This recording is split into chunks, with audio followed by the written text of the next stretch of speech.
I had been at the company for 6 years. I started as an intern, and today I am the senior analyst who carries the logistics department on my back. However, to my new director, Helena Vance, I was just the coffee guy with the difficult name.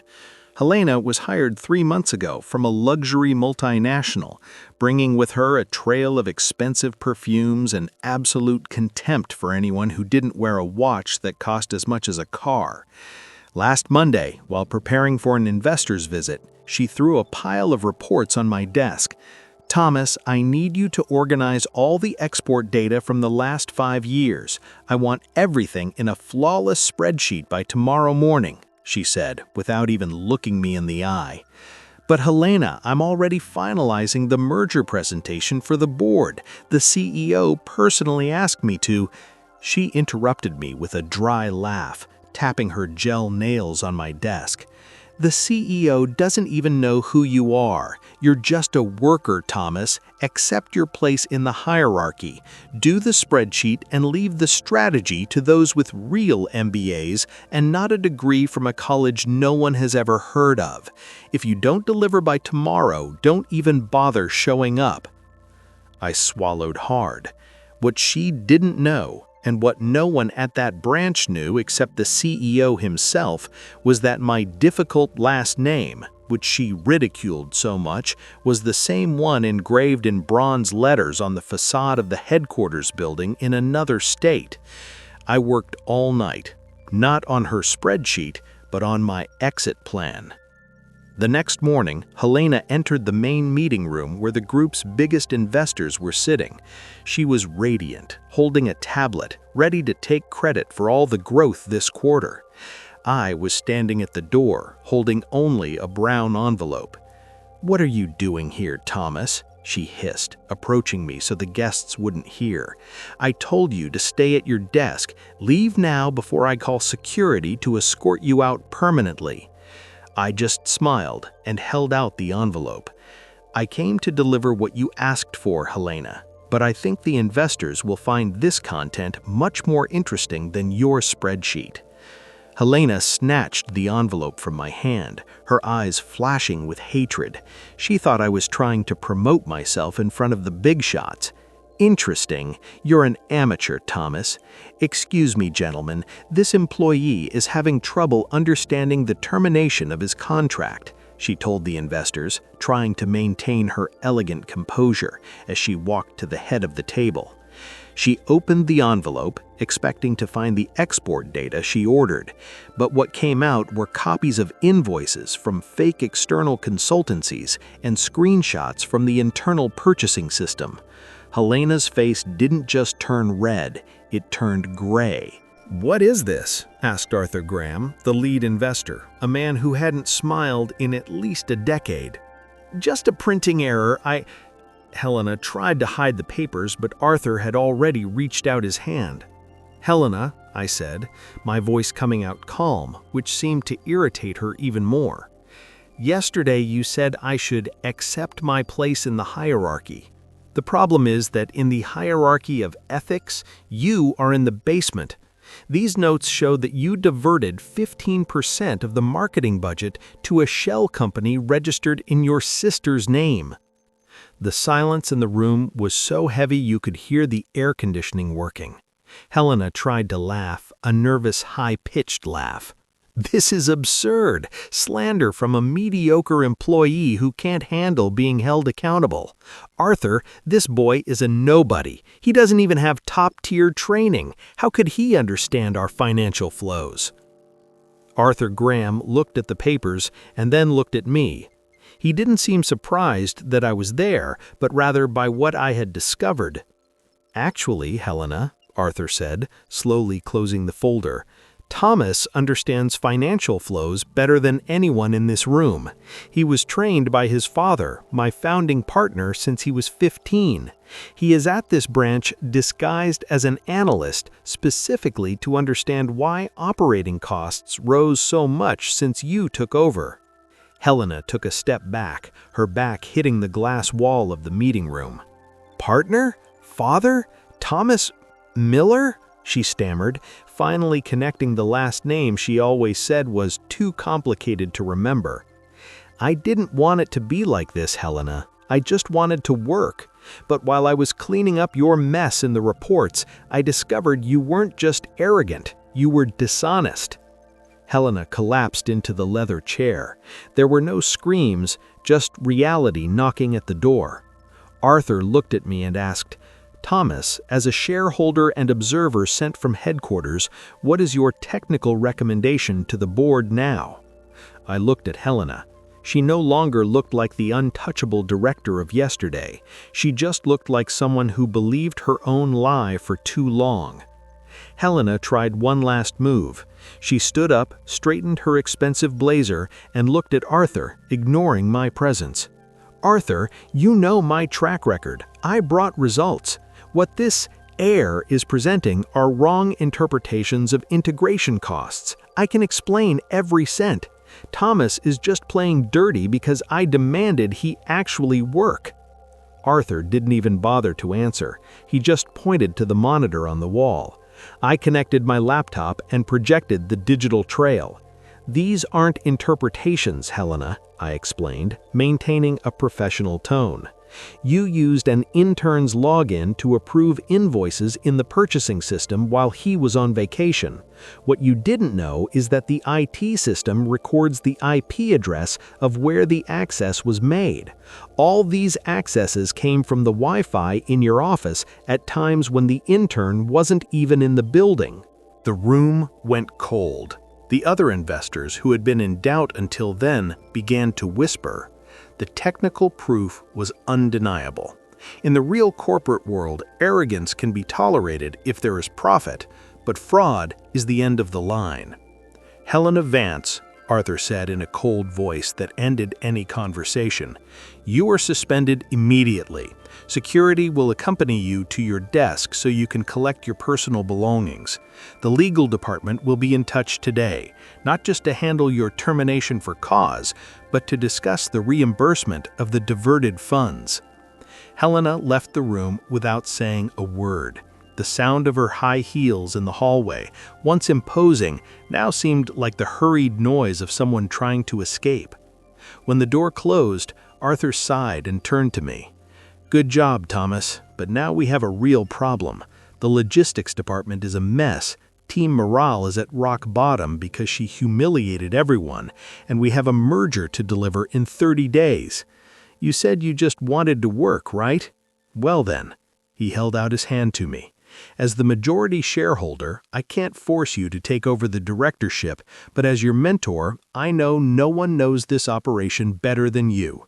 The team needs someone who knows what it's like to be in the trenches." I looked at the investors at the table. They weren't looking at me as the owner's son, but as the guy who solved a financial hole in one night. "I accept," I replied, "but on one condition. I'm going to restructure the team by promoting those who actually do the hard work and were silenced by Helena's management. I don't want fake elites. I want people who solve problems." In the following months, the company changed. I didn't move into Helena's luxury office. I turned that space into an open meeting room for the team. The intern whose login was misused was trained and is now one of my best analysts. I learned that true power in a company doesn't come from the name on the business card or the value of the watch on your wrist, but from the respect you earn when you treat the janitor and the CEO with the same dignity. Helena tried to make me accept my place, and I did, at the top, but with my feet on the ground. Helena didn't accept the fall in silence. In the high-level corporate market, people like her possess what we call professional narcissism. She truly believed she was too valuable to be discarded because of a minor slip-up. 3 weeks after the firing, I received a LinkedIn alert. Helena had published a long post about cycles ending and the persecution of strong female leaders by outdated family structures. She didn't mention names, but the message was clear. She was trying to paint herself as the victim of a sexist plot at our company. "She's bold, Thomas," said my brother, who handles legal matters. "She's trying to dig up a position at an investment fund in New York. If she gets it, we'll never recover the money she stole." I knew I had to act, not with revenge, but with facts. Helena had a final interview scheduled with one of our group's biggest competitors. Their CEO, a pragmatic man named Marcos Valente, was known for hating scandals. I didn't send anonymous emails. I did something more direct. I invited Marcos to lunch. "Thomas, I heard you had problems with Vance," Marcos said, getting straight to the point. "She told me you fired her because she discovered inefficiencies in your management. She's very convincing." I didn't respond with insults. I just opened my tablet and showed the police report and the external audit report confirming the embezzlement. "Marcos, I didn't fire her because she was strong. I fired her because she stole from the company and used a 20-year employee's login to cover her tracks. As a shareholder, my duty is to protect the assets. As your colleague in the market, my duty is to warn you that the next login used could be yours." Marcos's silence was her sentence. The next week, Helena was seen being escorted out of a commercial building. She didn't get the job. On the contrary, news of the fraud spread through elite HR circles. Her flawless resume was now stained by something that no Harvard MBA can erase: a lack of character. The last contact I had from her was a text message sent from an unknown number at midnight. "You destroyed my life over a few $1,000s. You don't know what it's like to struggle to be at the top." I viewed it and didn't reply. The next day, I used the money she was legally forced to return to create a scholarship fund for the children of our operational employees. Helena wanted the top at any cost. I preferred to build a foundation where everyone could rise together. She ended up in professional ostracism, providing cheap consulting for small-time companies, while our logistics reached the highest efficiency rate in the group's history. Justice in the real world can take time, but when it arrives, it doesn't wear high heels or expensive perfume. It uses evidence. Ostracism was only the beginning of Helena's downfall, but for a woman who always had everything, no was a poison she didn't know how to digest. Instead of hiding, her hatred turned into a dangerous obsession. She didn't just want a job, she wanted to see my last name dragged through the mud as much as hers was. 2 months after the lunch with Marcos Valente, things started getting strange. First, it was the company's social media. Dozens of fake profiles began posting comments on all our photos, accusing the board of moral harassment and claiming that employee bonuses were actually money laundering. It was a coordinated, professional, and constant attack. Then the blow was more direct. I received a court summons. Helena had filed a labor lawsuit for moral damages, claiming that I had created false evidence of theft to cover up a supposed illegal import scheme that she claimed my father had started years ago. "She's playing hard, Thomas," said my lawyer, analyzing the documents. "She has no proof, but she attached old emails from your father. They are out of context, but for the press, this is a gold mine." That same afternoon, I received a call from a journalist from a major finance portal. Someone had leaked the lawsuit to him. Helena was trying to destroy my family's reputation even before the judge read the first page. I was leaving the company late at night when I saw her. She was leaning against a black car, parked right at the exit of the executive parking lot. Her look was no longer one of arrogance. It was a hollow look, like someone with nothing left to lose. "Did you like the surprise, Thomas?" she asked with a cynical smile. "Did you think you could take me out of the game and walk away scot-free? The market might not want me, but I'm going to make sure they're afraid of you." "You're committing the crime of slander, Helena. This will only make your situation worse in court," I replied, staying calm, though inside I was worried about the impact on my mother's health. "Court?" she laughed, taking a step forward. By the time the trial happens, your company's shares will have dropped 30%. Investors hate family scandals. I only need one doubt, Thomas, just one doubt in the market's mind to burn your legacy. She moved closer, her voice dropping to a whisper. I know you don't have the stomach for a dirty fight. You're the good guy, the ethical heir. But me, I was raised on the pavement. I'm going to destroy what your father built, stone by stone, even if I have to bury myself along with you. That night, I couldn't sleep. I knew she was right about one thing. The market is sensitive. The next morning, the headlines already read, Miller Group heir accused of fraud and retaliation. I had the proof of innocence, but the speed of the internet was faster than justice. I had to decide. Would I play the clean game and wait months for the sentence, risking seeing the company fail? Or would I have to go down to her level to stop her once and for all? I spent the next day locked in the crisis room with the IT and legal teams.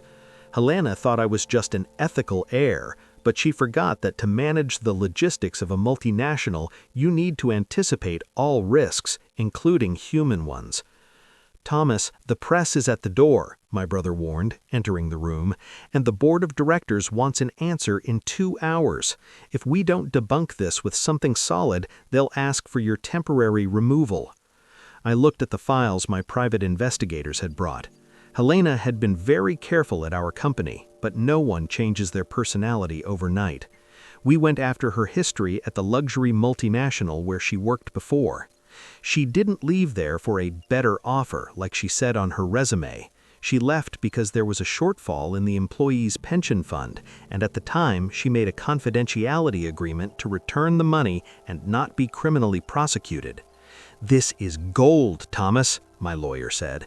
If we prove she's a repeat criminal, her lawsuit against us loses all credibility. No, I replied. If I leak this to the press, I become just like her. I'm not going to destroy her life with gossip. I'm going to use the system. Instead of giving a bombshell interview, I called an official investor conference and invited the former compliance head from Helena's previous company as a surprise witness. While the conference was happening, Helena was at a nearby cafe, watching everything on her phone, certain she would see my resignation. Instead, she saw her past, the one she paid dearly to hide, being read aloud in a technical and legal way by an official source. But Helena didn't give up. When the conference ended and the market began to calm down, I received a video on my phone from a private number. It was a recording from the security camera at my mother's house. The video showed Helena standing in front of the gate, watching the movement. She didn't do anything, she just stood there, looking. It was a silent threat. She was saying, if you mess with my past, I mess with your family. My blood boiled. The corporate fight was over, but the personal fight was just beginning. I grabbed my car keys and left the company without telling anyone. I knew exactly where she would be. I found Helena in a decadent hotel bar, the only place she could still enter without being recognized. She was holding a glass of wine and seemed to be waiting for me.